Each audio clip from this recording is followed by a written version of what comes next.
Le Centre national de la cinématographie, CNCM, a réalisé 3 films qui seront diffusés le 22 septembre 2022 pour la fête de l'indépendance du Mali. Le directeur du CNCM, M. Fousseni Maïga, journaliste, réalisateur, cinéaste, entre autres, est notre invité. Avec lui, nous parlerons de ce projet et du cinéma malien. Mesdames et messieurs, bienvenue à votre émission On refait l'actualité. Comme je le disais, nous référons l'actualité en compagnie de M. Maïga et nous aurons une actualité purement cinématographique aujourd'hui. Je serai avec Aminata Agali-Attara pour la journée, Georges étant en déplacement. Bonjour Aminata. Bonjour Alexis, comment ça va? Ça va, merci. Bon, tu as vu que tu ne peux pas pointer sur Georges, il nous fait un faux bon aujourd'hui. Non, il a des excuses, il est reporter avant tout. Bonjour Monsieur Maïga. Bonjour Doyen Alexis. Merci d'avoir répondu à notre invitation. Alors, nous aurons, malgré que Georges ne soit pas là, nous aurons sa chronique sur la culture. Nous aurons le buzz de la semaine avec Aminata. Notre chronique économique avec Modibo Mao Makalo et Abdraman Sako qui nous entretiendra de la communication et des médias. Merci et sans autre forme de procès, nous allons commencer avec Aminata. Qu'est-ce que les réseaux nous réservent cette semaine? Eh bien, Alexis, cette semaine, il faut reconnaître que sur la toile, il n'y a que 2 informations essentielles sur lesquelles les internautes ont vraiment fait couler beaucoup d'encre. Il s'agit notamment de l'évacuation de notre Premier ministre, Choguel Kokala Maïga, et de la question des chichas, toujours qui est sur la table. Alors, pour commencer, le colonel Abdoulaye Maïga, ci-devant ministre de l'administration territoriale et de la décentralisation et porte-parole du gouvernement, vient d'être nommé Premier ministre par intérim de la transition pour remplacer Choguel Kokala Maïga, empêché. Dans un premier temps, les réseaux ont félicité les militaires pour le choix porté sur sa personne. Ensuite, sa biographie a fait le tour des sites et des forums de discussion. Finalement, les interrogations ont fusé, suivi des analyses. Pourquoi lui? Est-ce juste un intérim? Pour combien de temps? Sa désignation respecte-t-elle les accords avec la CEDEAO? Voici donc autant de questions que les internautes se sont posées. Naturellement, chacun est allé de son point de vue, de son analyse. Les complotistes y ont vu de la malice pendant que les fatalistes parlaient de fait de Dieu. Dans tous les cas, sur les réseaux, le nouveau Premier ministre est scruté à la loupe et n'aura pas droit à un blanc-seing. Le Premier ministre de la transition, Choguel Kokala Maïga, a été victime d'un simple malaise selon les autorités. D'après ces dernières, il a été mis en repos forcé par les médecins. Depuis, le repos forcé se poursuit au point que quelqu'un a été nommé pour assurer son intérim. Cependant, cette semaine, les réseaux se sont focalisés sur la question de son évacuation. Déjà que sur son état de santé, il n'y a eu aucune version officielle ni aucune unanimité. La question de son évacuation a divisé donc la toile malienne. Certains ont publié des images avec lui. Malheureusement, ceux qui apparaissaient sur ces images ont affirmé qu'il s'agit d'images d'archives. Il a été tantôt annoncé évacué sur la France, tantôt sur la Turquie, des informations vite démenties du reste. Faut-il évacuer les premiers ministres et partant les personnalités de ces pays?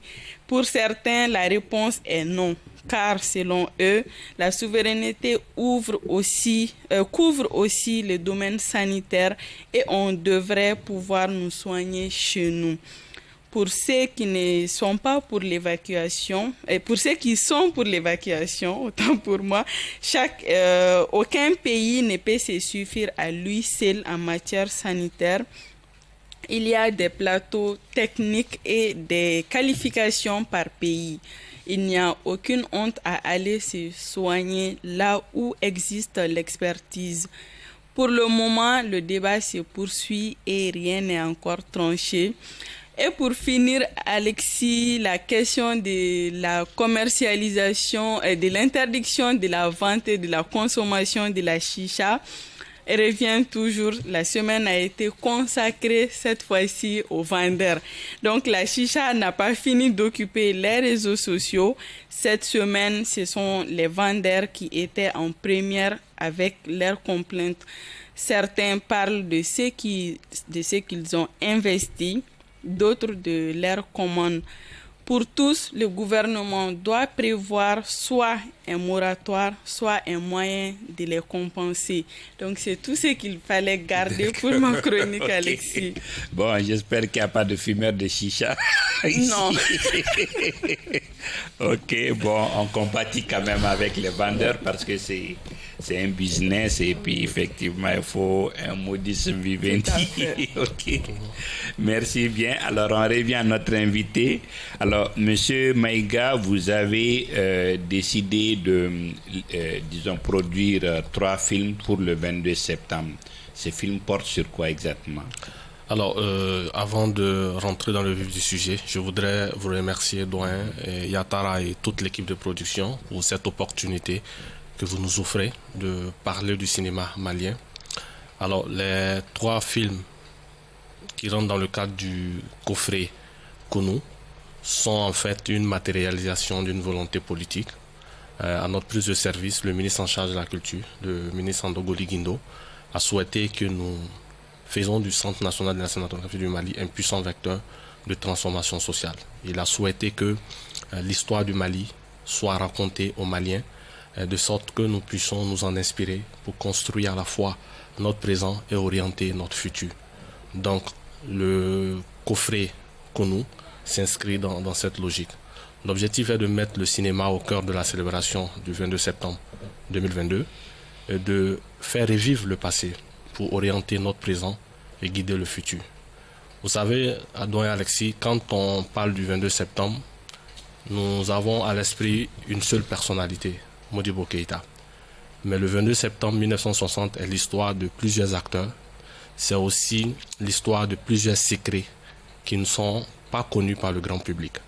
C'est pourquoi nous avons pensé à ces 3 documentaires. Le premier, intitulé Le train du retour, relate un peu les événements entre le 28 avril 1960 et le 22 septembre 1960. Vous savez, le 20 août 1960 a eu lieu la dislocation de la Fédération du Mali. Et le 22 septembre est la suite logique de cette dislocation. Donc entre le 20 août 1960 et le 22 septembre 1960, il y a eu beaucoup de choses qui se sont passées. Quelles sont ces choses? Vous savez, à la suite de la dislocation de la Fédération du Mali, de nombreux Maliens ont été sommés de regagner le Mali. Et c'est de nombreuses familles qui ont été disloquées. Ce sont de nombreuses familles qui ont été détruites. Et c'est toute une économie, notamment celle en lien avec le chemin de fer, qui a été détruite. Donc, qu'est-ce qui s'est passé? Donc, ce documentaire nous explique un peu ces raisons. Aussi, quand vous regardez un peu l'histoire de la Fédération du Mali, nos frères sénégalais ont fait un documentaire sur l'histoire de Mamadou Dia qui présente Modibo Keïta comme le fautif de la dislocation de la Fédération du Mali. Vous partez sur Wikipédia, vous partez sur tous les forums au monde, Modibo Keïta est présenté comme celui par la faute duquel cette fédération a échoué, alors que non. La réalité, elle est tout autre. Donc nous avons souhaité à travers ce documentaire rétablir des vérités historiques sur cette fédération. Non pas dans un parti pris bien, mais dans une lecture objective qui permettrait à tout un chacun de comprendre qu'est-ce qui s'est réellement passé avec la Fédération du Mali. Donc le premier documentaire intitulé Les trains du retour parle de cela. Nous avons aussi un deuxième format intitulé Elles y étaient, qui met en valeur le travail extraordinaire qui a été joué par les femmes dans l'accession du Mali à l'indépendance. Le plus souvent, la figure emblématique qui ressort, c'est Awa Keïta, mais elles sont nombreuses ces femmes qui ont joué un rôle extrêmement important. Ce documentaire nous permettra de passer en revue le rôle joué par ces nombreuses femmes.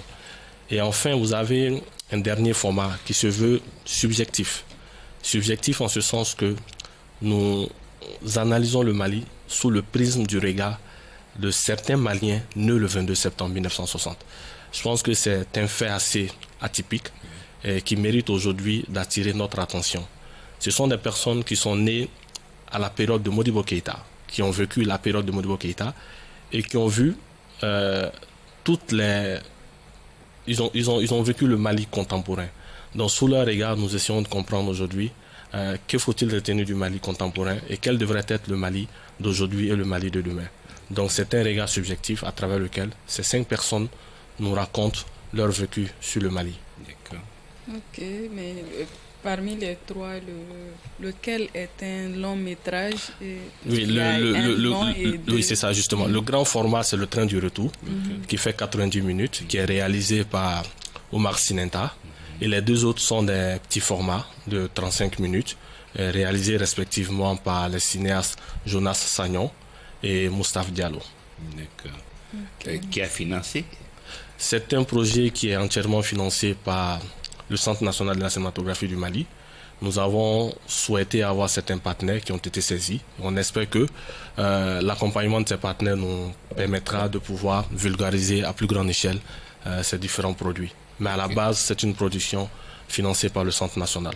Alors, je pense que nous avons là un bon prétexte pour parler de l'état du cinéma malien, du Centre national de la cinématographie et de M. Fousséni Maïga qui passe de la plume derrière la caméra. Donc voilà, on a, je ne sais pas si Ami veut commencer. Oui, on peut commencer par qu'ils nous disent d'abord comment se porte le secteur cinématographique malien. Alors, le secteur, pour respecter la logique, on pourrait dire que le secteur se porte mal pour plusieurs raisons. Un déficit de structuration, l'absence d'un dispositif d'accompagnement, manque de financement. Au regard de ces différents éléments, il va sans dire que le secteur se porte très mal. Mais en réalité, il y a de quoi espérer au regard de la nouvelle génération qui tente des choses malgré les conditions très difficiles, au regard aussi de la nouvelle dynamique impulsée. Je pense que ma venue au Centre national de la cinématographie du Mali se veut aussi ce message fort que nos autorités ont voulu donner aux cinéastes pour un renouveau et pour un espoir. Et je pense que tout n'est pas rose, mais nous avons aujourd'hui un bon dispositif qui nous permet de croire qu'à court terme, les choses iront de l'avant. Parce qu'on était absent du dernier FESPACO, c'est un scandale oui, quand même. Absolument. Franchement. Alors sur le dernier FESPACO, le Mali était présent, sauf que dans la catégorie fiction. Le Mali, effectivement, ça fait 3 FESPACO de suite que le Mali n'a pas soumis de long métrage. Donc effectivement, pour qui connaît l'histoire de ce pays, c'est un véritable affront.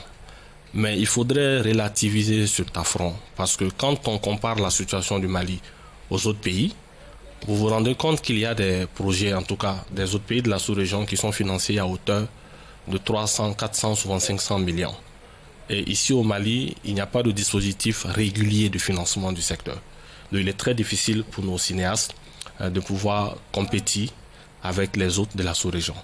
Mais nous avons de belles productions maliennes qui étaient présentes au niveau du FESPACO, notamment dans la catégorie animation, dans la catégorie court-métrage, dans la catégorie documentaire fiction. Et je pense que notre plus grande fierté aujourd'hui, c'est Le Dernier Refuge, qui est un documentaire produit par de jeunes cinéastes maliens, qui a remporté les plus grands prix sur tous les festivals au monde, à part le FESPACO. C'est vous dire aujourd'hui que au FESPACO, nous avons été absents, mais sur d'autres festivals, non les moindres, le Mali a été présent.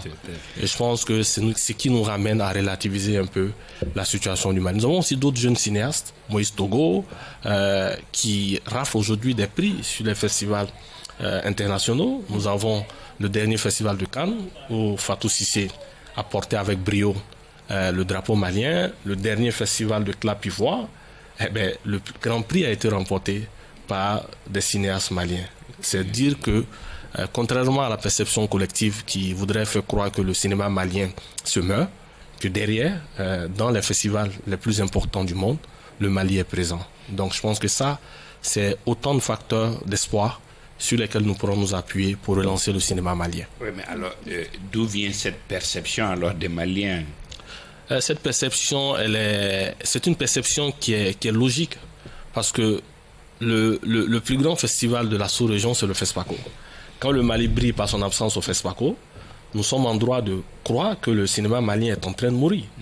Alors, il y a un autre aspect aussi qui est très important, c'est qu'aujourd'hui, vous avez sur les chaînes de télévision internationales, il y a des productions des autres pays qui sont présentes. A+, aujourd'hui, Canal+, qui sont en tout cas les chaînes les plus suivies par les Africains. On voit très peu de productions maliennes. Donc les gens seront tentés justement de dire que le cinéma malien n'existe pas. Alors je pense que ça, c'est des éléments matériels, mais qu'il faut relativiser. Et la bonne nouvelle, si vous me permettez, c'est qu'à partir du 5 septembre, sur A+, nous avons une production 100% malienne, dimanche à Bamako, produite par Banco Production, qui est une société de production malienne, avec des acteurs maliens, des techniciens maliens, qui sera diffusée sur A+. D'accord. Oui, j'avais vu ça. Ah bon. Ok, alors parlons du Centre national de la cinématographie. Quel est exactement votre rôle par rapport à la cinématographie malienne? Alors, quand on prend aujourd'hui les textes qui régissent aujourd'hui le Centre national de la cinématographie, c'est essentiellement un rôle de coordination et de conduite de la politique nationale en matière de cinématographie, même si nous n'avons pas toujours cette politique. C'est aussi un rôle de réglementation qui consiste aujourd'hui à organiser la filière, à structurer la filière et créer les conditions qui permettent à tous les acteurs de pouvoir s'épanouir en toute liberté. Nous avons aussi un rôle de production dans les textes, et contrairement à d'autres centres, le CNCM aujourd'hui produit. Les textes nous le permettent aujourd'hui, même si, en tout cas, et ça c'est un avis personnel, nous estimons qu'il faudra revoir les textes pour réorienter le rôle du centre. Donc c'est essentiellement un rôle de coordination, mais qui n'a pas été à l'époque très bien compris, au point où une certaine adversité s'était inscrite entre le centre et les sociétés de production. Mais je pense qu'aujourd'hui, nous sommes arrivés à la seule conclusion qu'il faille revoir à la fois les textes du CNCM, mais aussi les textes qui régissent le cinéma.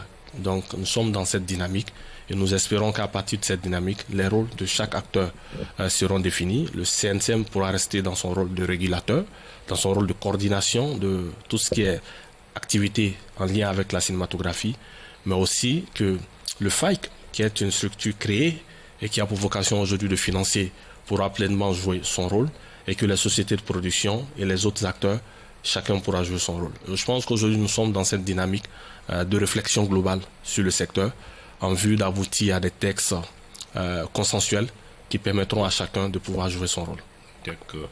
Justement, est-ce que les sociétés de production ne sont pas en droit quand même de vous regarder en adversaire à partir du moment où vous faites de la production aussi? Oui, logiquement. Je pense que les textes sur ce point sont clairs. Si on doit rester dans l'interprétation des textes, il ne devrait pas avoir logiquement d'incompréhension. Mais c'est un avis personnel. Je pense que le rôle du centre doit être à un niveau plus global. Et il faut permettre aux sociétés de production de pouvoir prendre en charge ce volet. Je pense que nous avons commencé cette dynamique rien qu'à travers les 3 projets de films sur lesquels nous travaillons. Ce sont des sociétés de production qui ont été mises en avant. Le CNCM a financé, le CNCM porte le projet, mais c'est des réalisateurs avec leur société de production qui portent ce projet. Je pense que c'est une manière pour nous, petit à petit, de pouvoir aller vers cette intelligence qui nous permettrait de travailler ensemble. Oui, justement, ces 3 films-là, est-ce qu'il y avait plusieurs propositions sur la table, parmi lesquelles vous avez dû choisir que 3, ou à la base vous vous êtes dit il faut 3 films, donc vous avez cherché les orientations pour mettre l'accent sur l'indépendance du Mali à travers d'autres volets? Alors, si ce sont des projets réfléchis et portés exclusivement par le Centre national de la cinématographie du Mali. Donc c'est un projet que nous avons porté nous-mêmes Et nous l'avons orienté vers le 22 septembre justement parce que le 22 septembre est une date très importante dans l'histoire du Mali. Et raconter le Mali sans prendre en compte les événements de 1960 reviendrait à raconter le Mali autrement. Donc effectivement, c'est des projets portés par le centre et c'est nous qui avons choisi sur la base de critères tenant compte de la disponibilité des différents réalisateurs, de leur capacité à produire les films rapidement parce que les projets ont été initiés en moins d'un mois. Il fallait aller très vite, donc il fallait trouver des gens disponibles, des gens qui ont la capacité, mais aussi des gens qui pouvaient nous donner satisfaction en termes de ligne éditoriale sur les différents documentaires. Donc ce sont des projets portés par le centre à 100%. Est-ce que ces films-là seront faits en langue nationale bamanankan ou ce serait dans les deux langues, le français et le bambara? Essentiellement, on va dire les films sont en français. Et ça, il y a une raison qui l'explique. Les archives sur lesquelles nous avons travaillé, à la base, étaient en français. Donc, c'était très difficile pour nous de les exploiter vu le temps. Oui.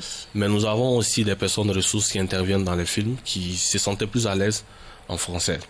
Mais par contre, nous avons prévu, et effectivement, si les moyens nous le permettent, de pouvoir doubler plus tard les différents films et les mettre à la disposition de tous nos concitoyens. Mais la bonne nouvelle, c'est que les films sont faits de telle sorte qu'on n'a pas besoin de comprendre le français pour ressentir l'émotion et ressentir un peu les différents éléments qui sont évoqués. Alors, en parlant d'archives, c'est des archives de l'INA de Paris ou... Oui, il faut. Malheureusement, nous avons quelques archives de l'INA de Paris, mais la grande partie des archives sont des archives du Centre national de la cinématographie du Mali. D'accord. Ouais. On n'a pas de problème de conservation? Oui, nous avons un véritable problème de conservation. D'accord. Et d'ailleurs, nous sommes en train de travailler aujourd'hui à mettre en place un plan qui va nous permettre de numériser, d'archiver les images dont nous disposons. D'accord. Alors, on va aller d'abord avec Abdraman Sako qui, dans sa chronique communication presse aujourd'hui, nous renseigne sur l'impact et le rôle de la communication dans la satisfaction d'un client. Bonsoir à tous. Ce soir, nous allons parler de la satisfaction du client, des rapports satisfaction-communication. Un client entre dans une entreprise, évidemment, c'est pour en sortir satisfait. Mais ce n'est pas toujours le cas. C'est arrivé à nous tous une fois d'entrer dans un magasin et sortir sans être satisfait. On peut penser de prime abord que les facteurs qui font que un consommateur sort insatisfait peuvent être le prix, la nature du produit, l'enthousiasme dans le magasin, un peu le risque encouru et puis le tempérament des consommateurs. Les consommateurs n'ont pas le même tempérament. Cependant, la communication est beaucoup plus importante que tout ça dans la satisfaction ou la non-satisfaction. Je vais vous dire pourquoi. Parce que la satisfaction, si on la définit comme le ressenti d'un individu après une expérience d'achat ou de consommation, c'est-à-dire ce qu'il ressent après avoir acheté ou consommé un produit, si on définit la satisfaction par ce ressenti, donc la satisfaction n'est autre que le service rendu moins les attentes. C'est simple, hein? Arithmétiquement, comme on le dit, satisfaction égale service rendu moins attente. Comme on l'a fait aussi dans les petites classes, quand on fait une soustraction, le résultat prend le signe du chiffre le plus grand. Donc quand on fait satisfaction égale service rendu moins attente, si le service rendu est supérieur, le résultat est positif, donc il y a satisfaction. Mais si le résultat est négatif, ça veut dire que service rendu moins attente, les attentes sont supérieures. Donc, ce qu'il attendait, il n'a pas eu. Maintenant, quelle est l'implication du chargé de communication, de la communication de façon générale dans cette affaire? Parce que quand vous voyez les deux éléments, le service rendu et les attentes, le service rendu d'abord, le service rendu, ce n'est pas seulement le produit qu'on donne au consommateur, c'est aussi et surtout d'abord la réception et l'attente au début et tout le savoir-faire dont a bénéficié le consommateur au cours de l'achat. Donc, dans le service attendu, il y a déjà une part de communication. Tout ce que je viens de citer, l'accueil, la réception, les savoir-faire sont du ressort de la communication. Les attentes aussi, les attentes sont conçues justement sur la base de vos messages.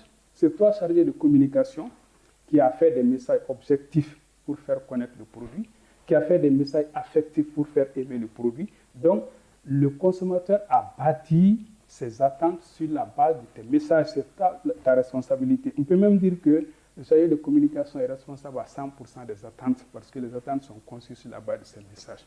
Le résultat des courses, on demande au chargé de communication d'être pondéré, de faire de telle manière que dans son argumentaire, dans son message, il faudrait avoir une certaine conformité avec les avantages réels qui sont dans le produit. Autrement dit, il est demandé à un chargé de communication de ne pas faire de l'exagération, de la surargumentation qui consiste à parler de choses qui ne sont pas dans ton produit.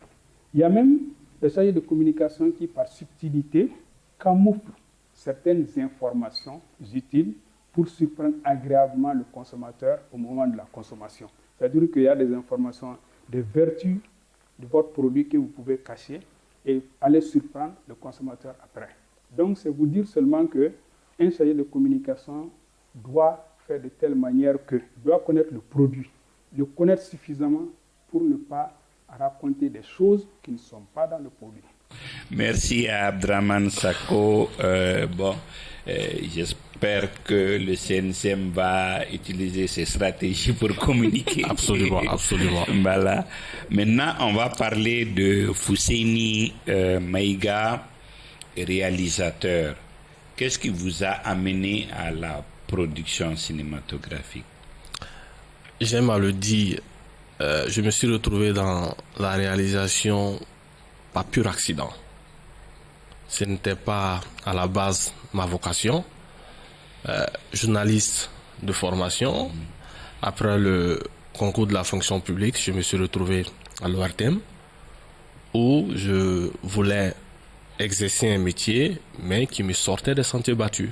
Je voulais éviter le reportage classique.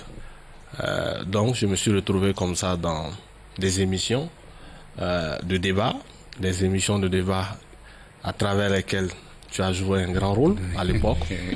Et petit à petit, la production de ces émissions commençait à devenir un petit problème, compte tenu de plusieurs facteurs. Alors on s'est dit, il faut penser à d'autres mécanismes qui nous permettraient de pouvoir faire des choses à l'ORTM sans passer par l'info classique. Alors c'est comme ça que nous avons initié à l'époque Bamako News.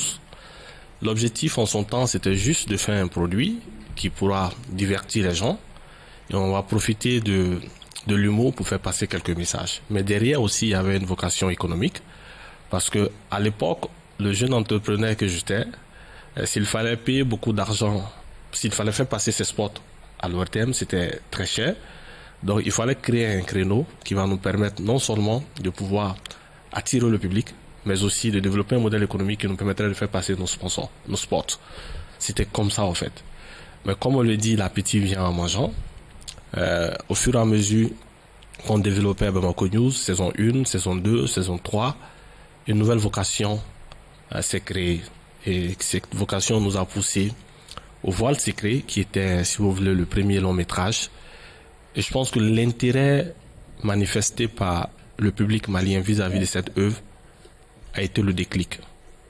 Le déclic qui nous a permis de nous lancer dans ce métier. Et aujourd'hui, nous en sommes à ce que nous sommes aujourd'hui, le Centre national de la cinématographie du Mali.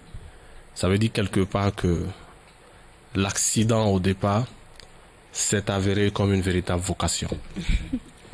Alors à ces jours, vous avez combien de films à votre actif? 17.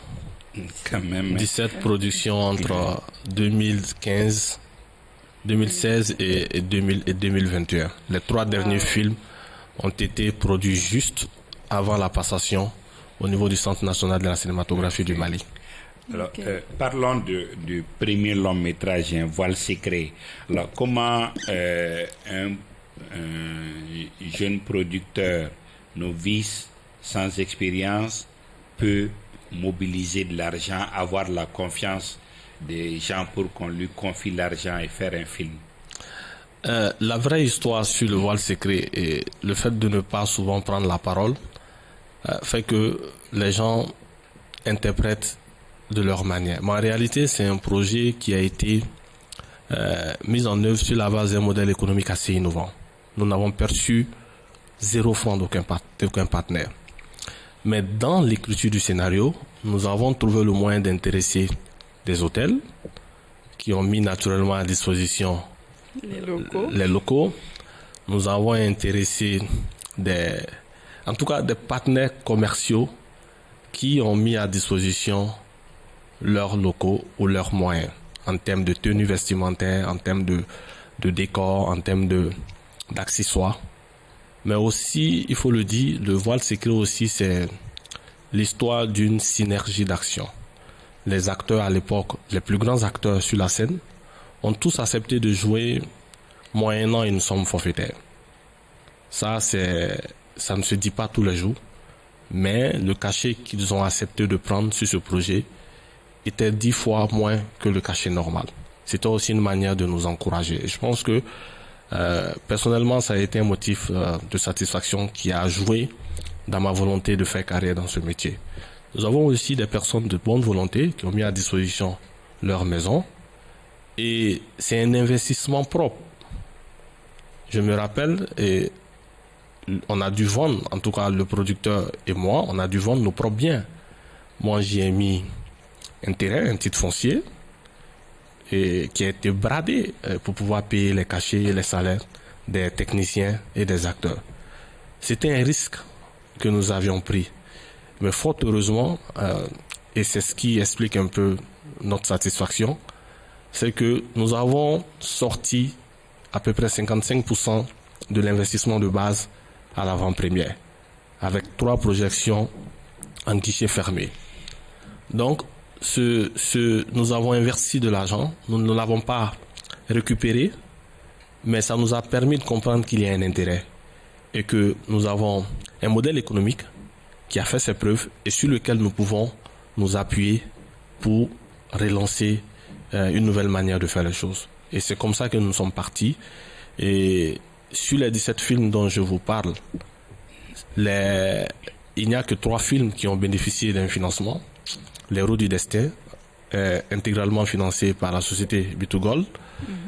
Nous avons récemment, et c'est récemment les 2 derniers films qui ont bénéficié d'un véritable financement. Donc, quand on regarde l'histoire de tous ces films, on aura l'impression qu'il y a beaucoup d'argent, mais c'est essentiellement une volonté personnelle, je veux dire, d'abord, une volonté collective portée par de nombreuses personnes et aussi une ambition vraiment de pouvoir faire revivre le cinéma malien qui nous a permis de pouvoir faire tous ces films. D'accord. Mais à ce rythme, est-ce que le CNCM ne risque pas de vous freiner? Si beaucoup de gens à la nomination m'ont dit, mais qu'est-ce que tu vas faire au CNCM? Je pense que dans l'histoire de chaque individu, il y a des périodes où il faut mettre en avant le collectif, où il faut mettre en avant le pays. Et je me dis aujourd'hui, l'opportunité qui m'a été offerte de pouvoir partager mon expérience avec les autres cinéastes, c'est un privilège qui n'est pas donné à tout le monde dans la vie d'une nation. Et je pense que c'est une véritable opportunité qui mérite d'être saisie pour poser les bases d'une industrie cinématographique qui nous permettrait, même à la fin de cette mission, qui est appelée à finir dans un temps bien déterminé, nous permettra de pouvoir vivre de notre métier. Et je pense que c'est dans cet état d'esprit que nous abordons cette nouvelle fonction, mettre l'expérience à profit pour structurer la filière, organiser l'industrie, jeter les bases d'une véritable industrie cinématographique, et de telle sorte que demain, après-demain, quand quelqu'un d'autre prendra le relais, les premiers jalons sont posés et tous les autres cinéastes, y compris moi, on pourra sereinement travailler. D'accord. Alors, on va aller avec Georges Atino Koulibaly qui nous parle aujourd'hui tout en mettant l'accent sur le fléau des déchets. met en avant un artiste designer d'intérieur, Mohamed Gadiala Kodjo, qui s'est spécialisé dans la transformation des déchets en objets d'intérieur. Nous suivons Georges. Connaître l'histoire de l'homme, c'est dans sa poubelle. Quand tu arrives à voir la poubelle de quelqu'un, tu connais vraiment sa vie, quoi. Aujourd'hui, je vous amène dans la capitale sénégalaise. Nous partons à la rencontre d'un artiste, Gadiaba Mohamed Kodjo. Il travaille dans le recyclage d'objets et nous parlerons ensemble du rôle de l'art et de la culture aussi dans la sensibilisation sur les questions climatiques. Et nous le verrons aujourd'hui avec notre artiste du jour dans la chronique culturelle d'aujourd'hui. Allez, let's go, allons-y. New Dem.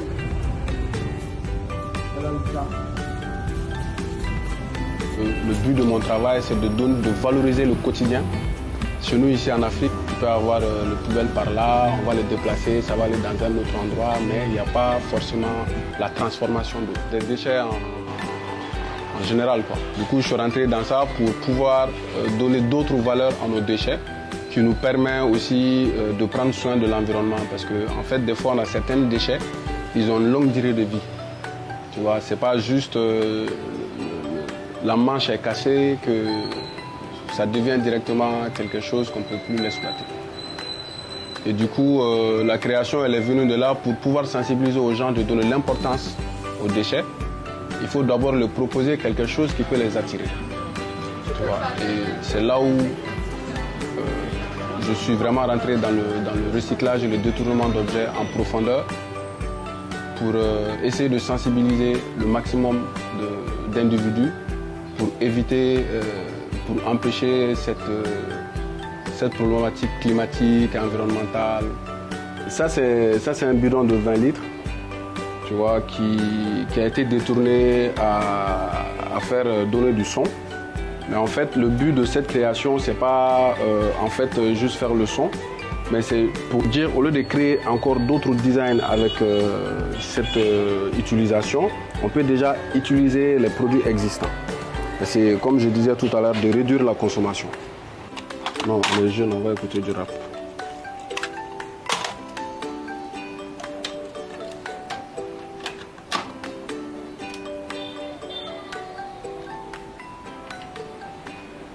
Abona ça.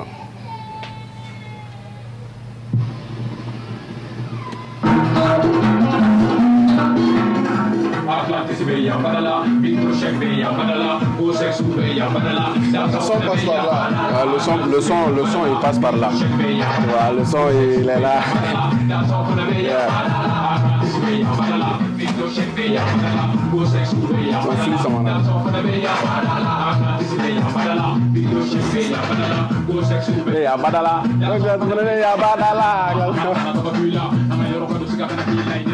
Bon, c'était tout pour la chronique du jour. Merci et à dimanche prochain.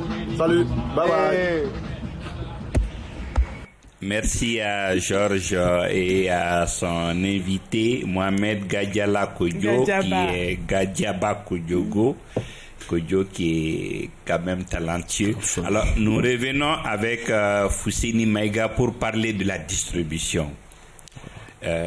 Vous avez parlé du projet dans le cadre de 22 septembre, mais celui qui va rater, peut-être la diffusion à l'ORTM, qui voudrait le voir chez lui, dans son confort, ou qui n'a pas...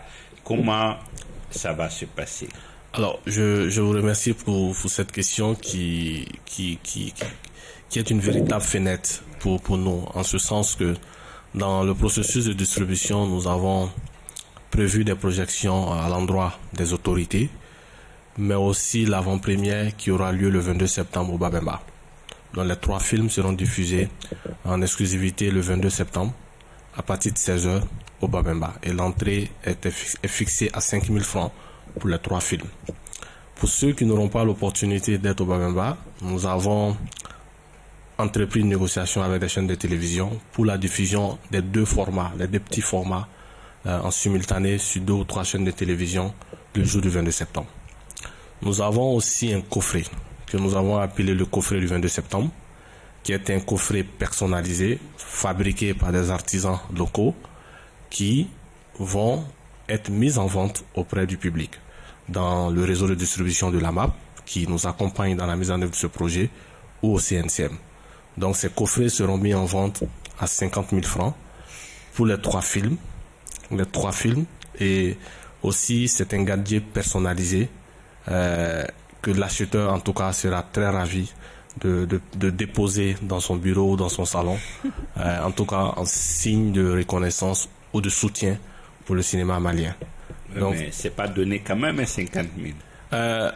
Pour quelqu'un qui connaît la valeur, en tout cas des films sur lesquels nous sommes en train de travailler, je pense que c'est pas cher payé.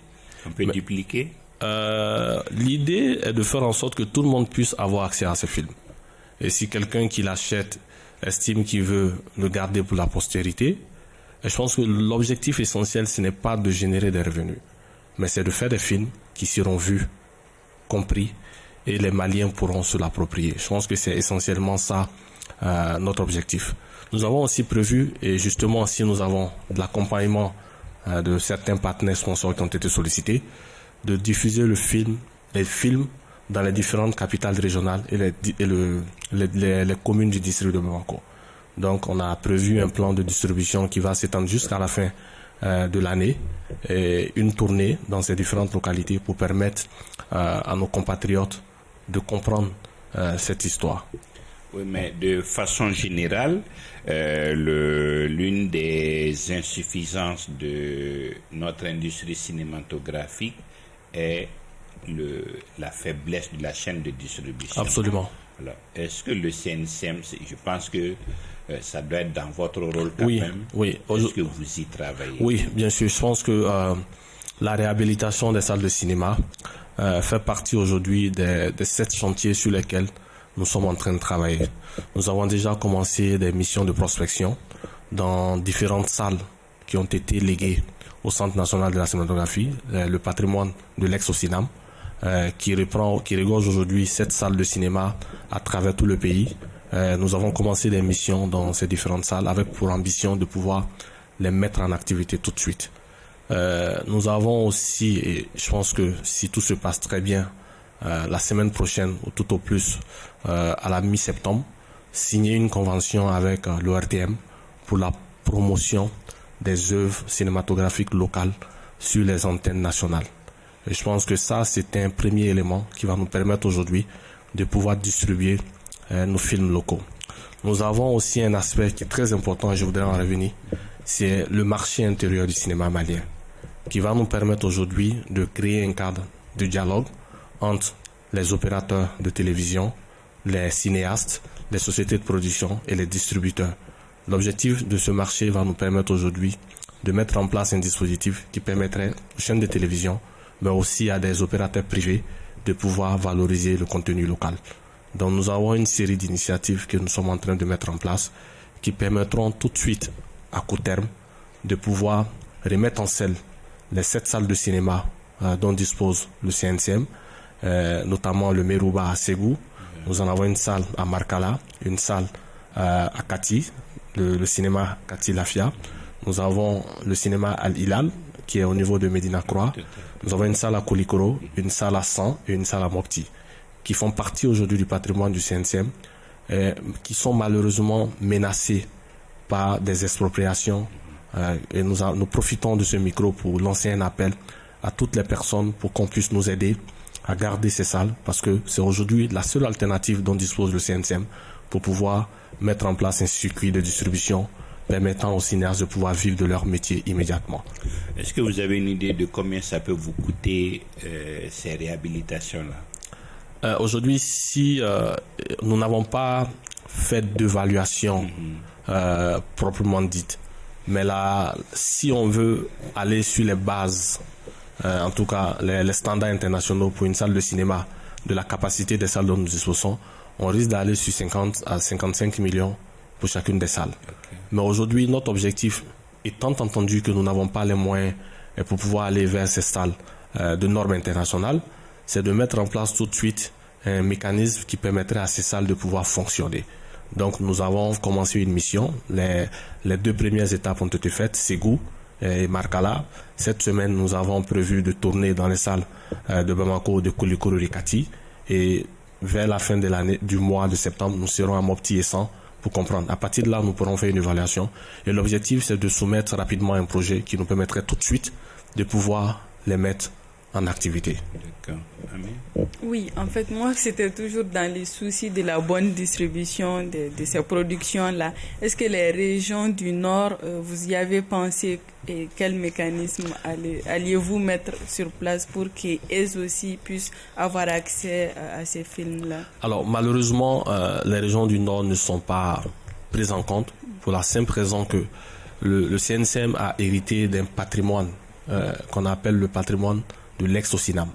Vous savez, le CNCM est d'abord le fruit du CNPC, qui est le Centre national de la production cinématographique, qui est le fruit de l'ex-OCINAM. Donc, si les 7 salles dont nous disposons aujourd'hui, malheureusement, ne couvrent pas les régions du Nord. Mais la distribution dans le domaine cinématographique, c'est sur plusieurs volets. Nous avons les salles de cinéma, nous avons aujourd'hui les chaînes de télévision, aujourd'hui qui sont très présentes dans ces différentes régions, mais aussi nous avons le digital, qui n'est pas très pris en compte, mais que nous comptons valoriser compte tenu, en tout cas, des atouts et des avantages comparatifs que représente aujourd'hui ce canal de distribution. Donc nous sommes en pleine réflexion. Nous avons travaillé sur un plan de développement stratégique qui a été partagé avec tous les acteurs, tous les professionnels qui nous ont fait des retours, et nous allons soumettre en septembre au conseil d'administration du Centre national de la cinématographie du Mali un plan stratégique qui va couvrir nos activités pour 2022, 2023, 2024. Et dans ce travail, nous ambitionnons essentiellement de travailler sur un chantier des réformes avec pour ambition de doter le Mali d'une politique nationale de cinématographie et de l'audiovisuel qui va fixer le cap de notre industrie cinématographique pour les 50 prochaines années. Nous avons aussi envisagé un travail au-delà de la réhabilitation, mais de développement d'un véritable marché intérieur du cinéma.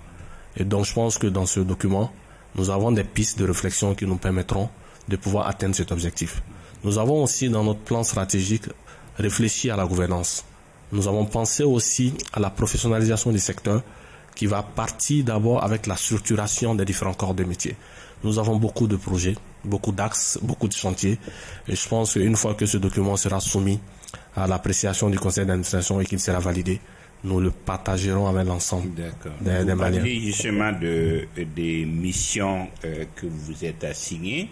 Et là, vous avez cité déjà les réhabilitations. Est-ce qu'en dehors des réhabilitations, on peut savoir quelles sont à peu près les missions que vous comptez mener?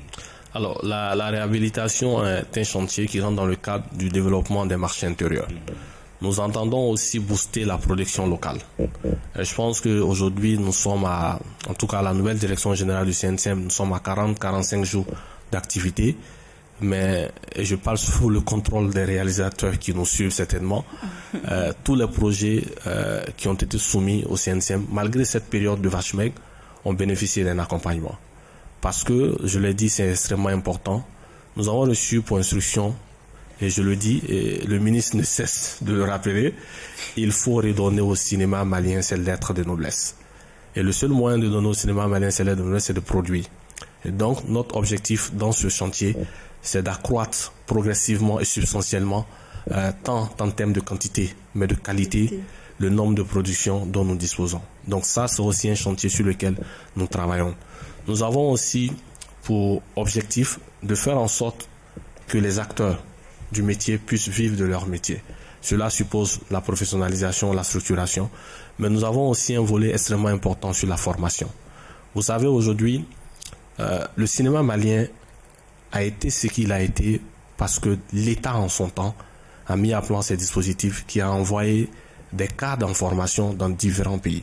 Souleymane Cissé, Cheikh Oumar, Asko Faré, toute cette crème du cinéma malien, ils sont le fruit de cette politique mise en place par l'État.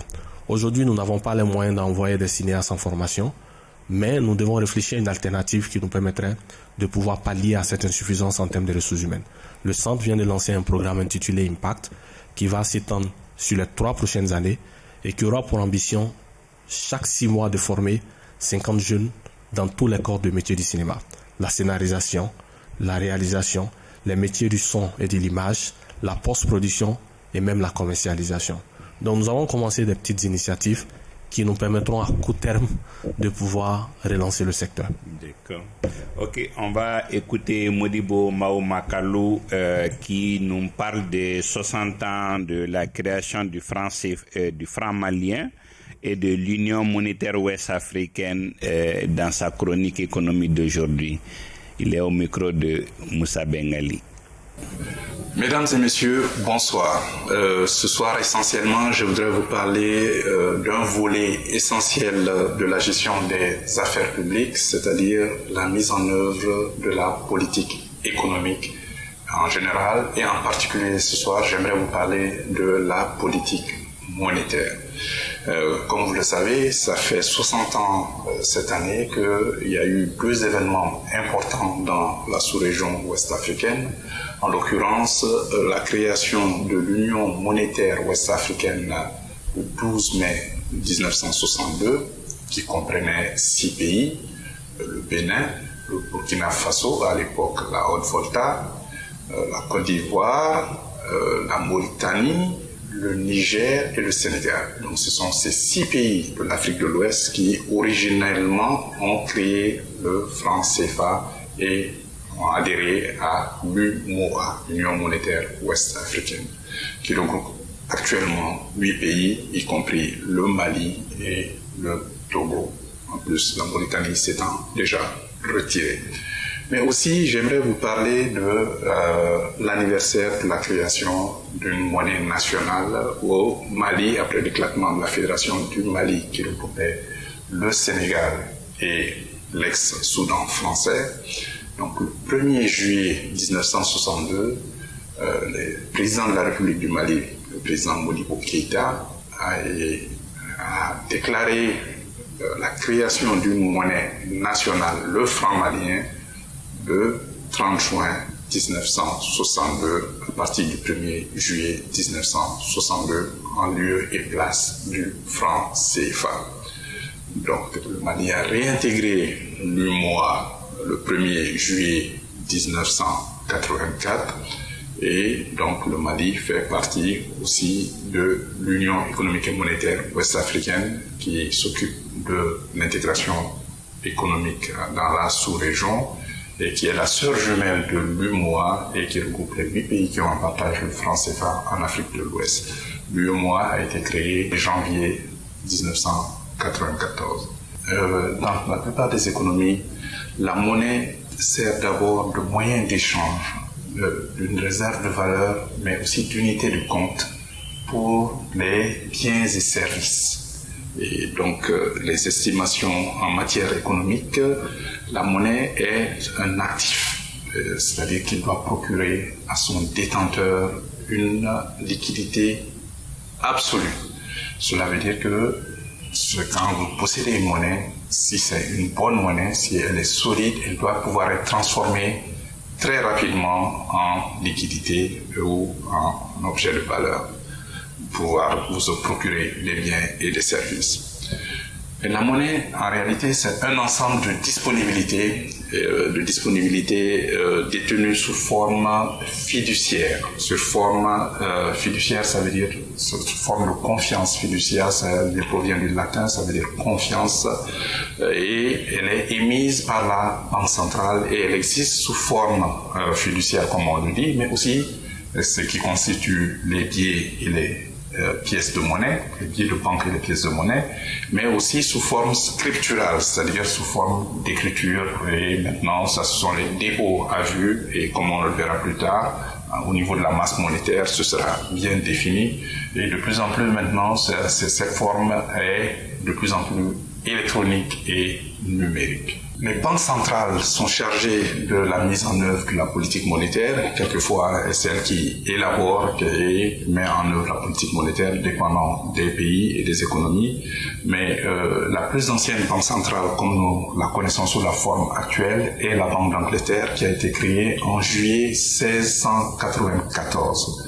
La Banque de France a été créée en 1800. Par Napoléon, évidemment, et la Banque fédérale américaine, la Federal Reserve Bank, qui est l'équivalent de la Banque centrale américaine, a été créée en 1913. Maintenant, la politique monétaire est un instrument de politique économique, comme je l'avais dit précédemment, qui est susceptible non seulement de concourir cumulativement, mais aussi alternativement à la réalisation de 3 objectifs principaux. D'abord, la stabilité des prix, c'est-à-dire la maîtrise de l'inflation, mais aussi créer les conditions idéales ou idoines pour une plus grande croissance économique et le plein emploi des facteurs de production pour pouvoir créer de l'emploi et réduire le chômage, et finalement aussi pour l'équilibre de la balance des paiements, c'est-à-dire établir un équilibre au niveau des transactions économiques entre les pays. Le rôle de la Banque centrale est de veiller à la stabilité monétaire, comme nous l'avions précisé, et aussi son rôle aussi est de s'assurer de la stabilité du système économique, du système financier et du système bancaire, en s'assurant que les liquidités sont disponibles à tout moment et que les liquidités aussi sont retirées quand il y a surchauffe de l'économie. Il faudra donc contrôler à cet effet la masse monétaire, parce que, comme on l'appelle, c'est l'institut d'émission, c'est elle qui émet la monnaie, et donc elle doit contrôler cette émission monétaire pour pouvoir atteindre ces 3 objectifs qui ont été cités plus tôt. Je vous remercie. Merci à Modibo Maoumakalou et à Moussa Bengali. Alors nous revenons avec notre invité Fousseni Maïga, le directeur du Centre national de la cinématographie, pour la dernière question.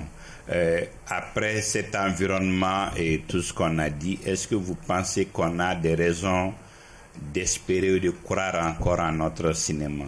Oui, naturellement.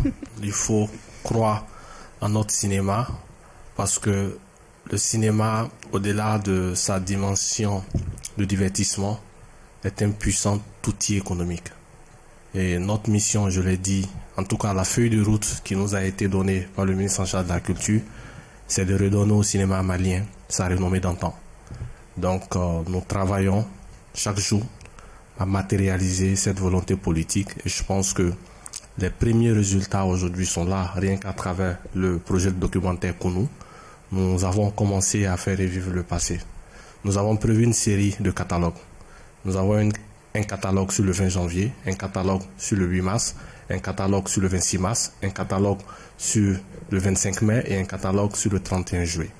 Donc, sur toutes ces dates, apprêtez-vous à avoir 2 ou 3 documentaires qui vont permettre de faire revivre le passé. Et je pense que rien qu'à travers cela, les choses sont en train de bouger. Une note d'espoir aujourd'hui. Je pense que la moyenne au Mali, sur les 10 dernières années, c'était 2 ou 3 longs métrages, je vais dire sur les 10 dernières années. Mais cette année déjà, attendez-vous à avoir au moins 4 ou 5 longs métrages. Donc nous sommes en train de lancer une dynamique. Et oui, il faut y croire, le cinéma malien aura sa renommée d'antan. Nous y croyons. Mesdames et messieurs, nous vous remercions d'avoir été des nôtres. Merci à Bouakar Damele et Papi Sebintou Napo derrière la baie. Nous vous donnons rendez-vous la semaine prochaine pour refaire ensemble l'actualité. Merci et à dimanche prochain.